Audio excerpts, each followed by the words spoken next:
The 2023 Beautiful England calendar features 12 locations across England which we have challenged ourselves to travel to on our motorbikes during the month that they feature.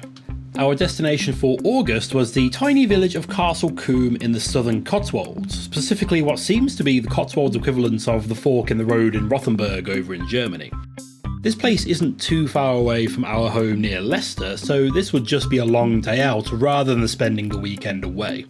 Unfortunately, and a little surprisingly, there are no routes in the trusty Bikers Britain book that cover any part of the Cotswolds, so we were on our own for planning this route. The default route suggested by Google Maps would have us recreating the same route we had used on the way back from Dorset in June, down the A46 and 429 through Morton-in-the-Marsh and Stow-on-the-Wold. Instead, we decided to jump on the Foss Way from the A5 and follow this down to where it joins the A429 near Halford, before following that road around Cirencester and onwards to Chippenham, where we would loop around the southern end of Castle Combe before riding through the village itself on the way to the visitors' car park, a short walk north of the picturesque streets. For a bit of a change of scenery, we would leave Castle Combe in a northwesterly direction to join the A433 back to Cirencester before following the 429 back to the A46, around Coventry and up the M69 back home. For those not aware, the Foss Way is an old Roman road built during the 1st and 2nd century of the Common Era, and it ran from Exeter up to Lincoln, passing through Ilchester, Bath, Cirencester and Leicester along the way. Apparently the word foss is derived from the Latin word fossa, which means ditch, so that's nice. Some historians reckon that this road may have originated as a defensive ditch before being converted into a road, as for several decades after invading in 43 CE, the Foss Way marked the boundary of Roman rule in Britain. While several parts of the original road are no longer in use, many parts of it have been incorporated into modern roadways, and it's pretty easy to spot them when you have a look on a map. I would love to show you some footage from our ride along this ancient road, but some dickhead, who shall go unnamed, forgot to charge Frey's camera and didn't properly put the SD card into into their own camera, so we didn't capture anything. Wicked. Anyway, after about 2 hours on mostly straight roads and edging through the typical massive traffic jams through Morton-in-the-Marsh and into Stow, we pulled into the centre of the latter town for a bit of coffee and cake before heading onwards to Cirencester.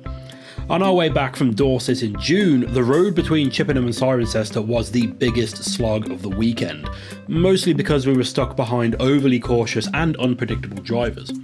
Today though, heading in the opposite direction with at least semi-confident drivers in front of us, it was a much more pleasant and relaxing ride through scenery that, according to maps, isn't part of the Cotswolds, but you'd be forgiven for thinking otherwise. We left the A350 at Chippenham to join the A420 Blaze It to fill up on fuel and head towards Castle Combe. Little tip for any bikers following their sat-nav to the village is to ride along this road but ignore the directions a couple of times. It will first try to take you up the A4039 and then up a couple of lanes to get to the visitor car park, but these routes will avoid the village itself. We instead cruised past these junctions until we entered the small village of Ford and took a sharp turn onto a single track road. This road leads directly through the village of Castle Combe itself, letting you take it all in from the comfort of your vehicle. Plenty of cars and camper vans take this route too, but they have a bit of trouble getting past each other, so it's a lot less hassle doing this on a bike. That is, until you have to pass someone in a Range Rover that they really don't want to get anywhere near any nasty hedges or muddy embankments, heaven forbid. With it being an August Saturday in the Cotswolds, there were plenty of tourists milling about and no available spaces in the village itself, so we carried on through and up the hill to the visitors' car park. It's up a bit of a hill and about a 5-minute walk down or 10 minutes up from the village. Unfortunately, the local council, or whoever runs the car park, designated 0 motorcycle spaces and makes no mention of such vehicle on their parking information. As such, we did what we always do and put our bikes in the same spot and purchased 1 ticket. If we're going to pay a car rate for each bike, we will take up a space each and piss everybody off. No, you're being petty.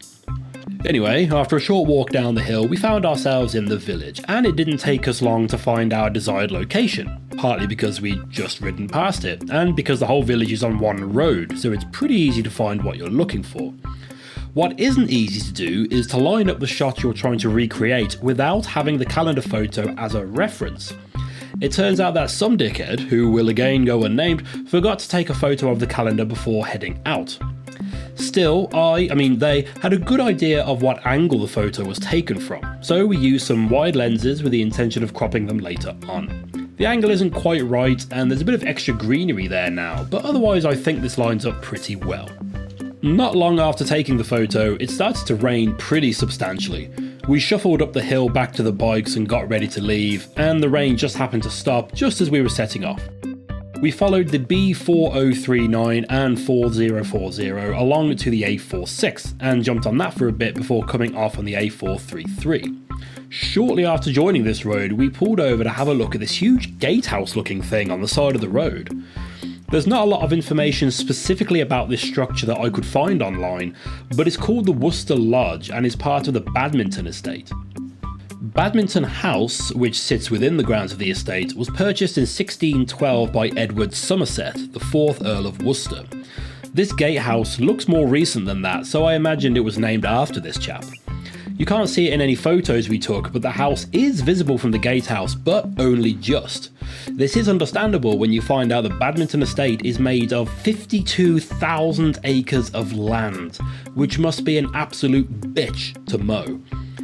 Apparently you can hire the Wiltshire Lodge for weddings, though I assume these are held inside the ground rather than on the side of the A433.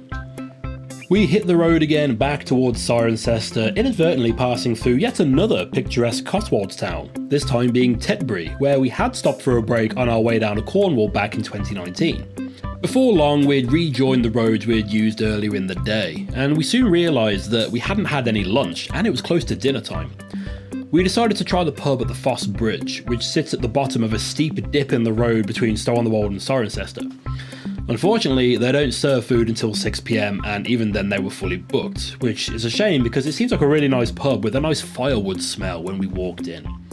We decided to go back to Stow and try and get some food there. It was much easier to park at this time of evening, as I imagine the buses of tourists just pop in during the day for an hour or so while people mill about. What wasn't easy was finding somewhere to eat, as many restaurants were either closed completely and others weren't serving food until after 6. We eventually settled on the Green King in the centre square, as at least we could get a drink while we waited for the kitchen to open at 6. After a fairly decent meal, we headed back out onto the A429 up to the junction with the M40 and onto the A46 around Coventry. We stopped at a service station to get some coffee, but it turns out that they close at 7 PM. Too early for dinner and then too late for coffee. Making do with some backpack temperature water, we soldiered on towards the M69 and then to home. It was nice to have a day out on the bikes without worrying about getting to a hotel in time for check-in or for dinner reservations or anything like that, and despite having been out for about 9 hours, it hadn't felt like too long of a day. We were just lucky the weather mostly held out for us, as this was the only opportunity to get this trip done during August. Which leaves us looking forward to our next destination, Dart Estuary in Dartmouth. This is going to be a tricky one because we have to try and figure out where this photo was taken from, so we might need to do some detective work to figure out where we need to be to line it up properly.